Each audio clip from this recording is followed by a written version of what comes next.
অসংখ্য অপূর্ব নারী চরিত্র রবি ঠাকুরের। উপন্যাসের মধ্যে ৪ অধ্যায়ের এলা, ঘরে বাইরের বিমলা অত্যন্ত বলিষ্ঠ নারী চরিত্র। কিন্তু স্বল্প সময়ে তো রবি ঠাকুরের বিশাল সৃষ্টির কণা মাত্রও ধরা সম্ভব নয়। তাই শেষ করব দুটি নৃত্যনাট্য, শ্যামা ও চিত্রাঙ্গদার দুটি চরিত্র দিয়ে। বিদেশি বণিক বজ্রসেনের সংগ্রহে আছে এক অমূল্য রত্ন ইন্দ্রমণির হার, যা সে সিংহল দেশ থেকে সংগ্রহ করেছে। এই হার সে পরিয়ে দিতে চায় তার প্রিয়তমার গলায়। সে রাজ্যে রাজ্যে ঘুরে বেড়ায় তার সেই প্রিয়তমার সন্ধানে। এইভাবে সে এসে উপস্থিত হয় এক রাজ্যে, যেখানকার রাজনর্তকী শ্যামা। অপূর্ব সুন্দরী শ্যামার ভক্ত পুরুষের সংখ্যা অনেক, কিন্তু শ্যামা কাউকেই মন দিতে পারেনি। এদিকে সেই রাজ্যের রাজকোষে চুরি হয়ে গেছে। রাজকোটাল চোরের সন্ধানে পাগলের মতো ঘুরে বেড়াচ্ছে। যে করে হোক চোর ধরতে হবে, নইলে তাদের প্রাণ যাবে। বজ্রসেন যখন তার বন্ধুর সঙ্গে যাচ্ছিলেন, অচেনা লোক দেখে তাকেই চোর সন্দেহ করে রাজকোটাল ও তার সঙ্গী সাথীরা তার পিছনে ধাওয়া করে তারা। শ্যামা নিজ গৃহের অলিন্দে দাঁড়িয়ে দেখে বজ্রসেনের পিছু ধাওয়া করছে নগর কোটালের দল, আর সে প্রাণপণে পালাচ্ছে। বজ্রসেনের অনিন্দ সুন্দর কান্তি দেখে প্রথম দর্শনে তার প্রেমে পড়ে শ্যামা। সে নিশ্চিত বুঝতে পারে বজ্রসেনের মৃত্যু আসন্ন, তাকে শুলে দেওয়া হবে অথবা ফাঁসি দেওয়া হবে। সে ছুটে যায় এবং প্রহরীদের বলে যে বজ্রসেন চোর হতে পারে না, কিন্তু কোটাল বলে তাদের যে করে হোক চোরকে চাই। শ্যামা কথা দেন চোরের সন্ধান দেবেন, 3টি দিন সময় চান। এই 3 দিন জেলে বন্দি থাকবে বজ্রসেন, এমনই কথা হয়।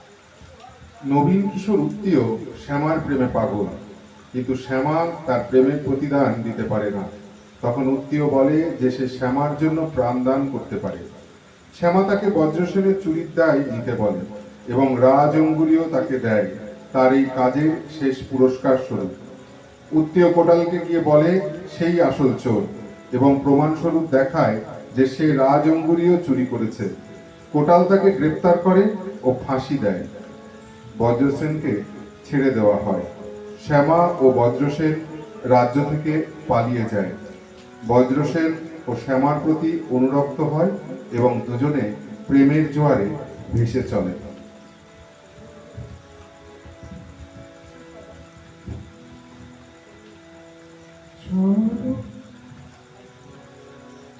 চরণ ধরিতে দিও গো আমারে, নিও না নিও না সরায়।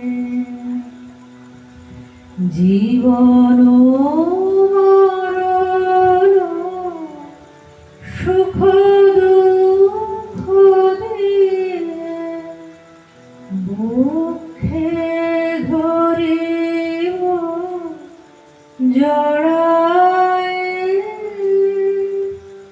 চরণ ধরিতে দিও গো আমারে, নিও না নিও না সরায়। স্খলিত শিথিল কামনার ভার, বহিয়া বহিয়া ফিরি কত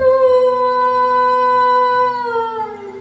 স্খলিত শিথিল কামনার ভার, বহিয়া বহিয়া ফিরি কত আর।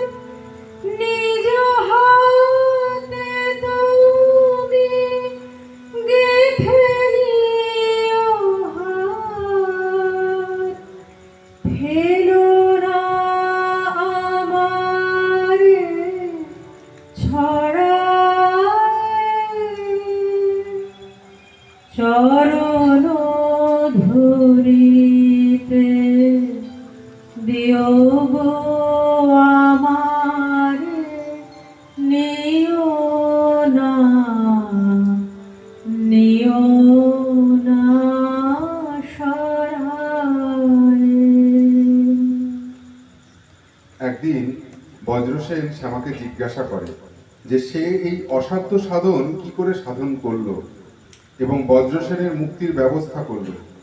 অনেক দ্বিধা ও অপরাধবোধ সরিয়ে শ্যামা অবশেষে তাকে বলে উত্তিয়র কথা।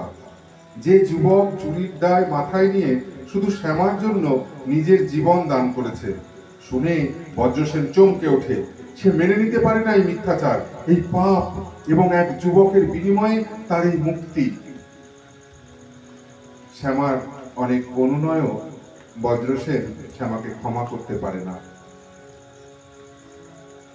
রবীন্দ্রনাথের এই নাটকে শ্যামা তার সৌন্দর্য, আকাঙ্ক্ষা, কামনা, প্রেম, সাহস, দ্বিচারিতা সব নিয়ে এক রক্ত মাংসের বাস্তব জটিল নারী চরিত্র, যে একই সঙ্গে আমাদের বিস্মিত ও মুগ্ধ করে, আবার ঘৃণারও সঞ্চার করে।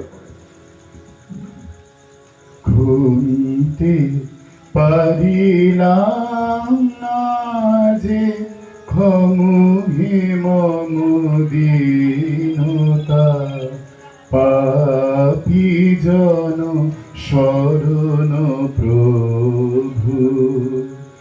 মরিছে তাপে মরিছে লাজে, প্রেমের বলহীনতা, ক্ষমহে মম দীনতা, পাপী জন শরণ প্রভু।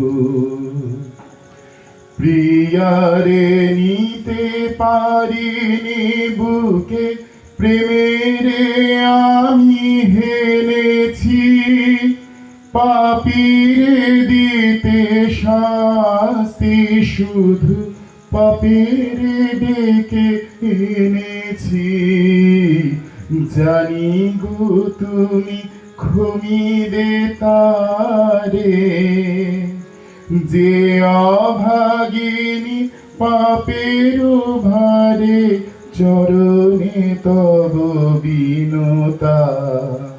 ক্ষমিবে না, ক্ষমিবে না আমার ক্ষমাহীনতা, পাপী জন শরণ প্রভু।